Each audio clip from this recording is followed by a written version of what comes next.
The New York State Weather Risk Communication Center at UAlbany is working closely with the Division of Homeland Security and Emergency Services, developing a class to help emergency managers across the state better understand the complex weather data they receive.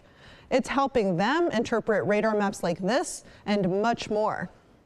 The class is called Introduction to Weather Interpretation. Michael Mashad is developing and facilitating the class. My role as the risk communication scientist is really to make sure that we're communicating weather information the best that we can to our partners, understanding our partners' needs and in the different way that they use weather information. He says the class is meant to bridge the gap between complex scientific data and putting that information into action on the ground. It's really important because many of the emergency managers don't have backgrounds in meteorology and in weather. So by providing them information at a level that they can understand and recognize what's happening with the weather is important for them to understand how best to prepare their communities. 16 emergency managers from across the state participated in the inaugural course. Nick Basel is the director of the New York State Weather Risk Communication Center. He's watching his idea for the course come to fruition.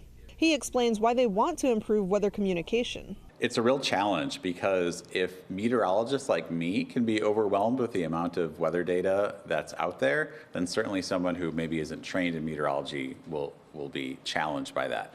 And then you add in the fact that when we have a weather event going on, maybe extreme weather of some sort, you often don't have as much time as you may wish to really sit down and figure everything out. They're hoping to roll out another course early next year. It really fills me with a lot of pride, to be honest.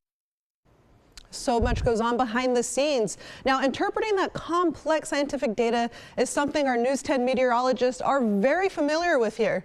Right, Alyssa? Yeah, I think it's important that emergency managers get that information and understand that weather information because they're not trained on it, they're not educated on it. Understanding all of that is important in their day-to-day jobs. A lot of the emergencies they're dealing with, hazards they're dealing with are weather related, especially in our area, you know, heading into the winter months, severe weather in the summer. So with no weather education, it makes it a little more challenging relying on other meteorologists to kind of inform them during weather events. Absolutely. What's today like? Weather-wise today, it's been nice outside, a little bit humid, breezy. We've had sunshine across the area. Nice shot here, Schenectady camera shaking a bit because of the wind. I do expect a little bit of a wind to continue as we head into tonight and some showers to build in overnight tonight as well, with rain to follow at least for part of the day tomorrow.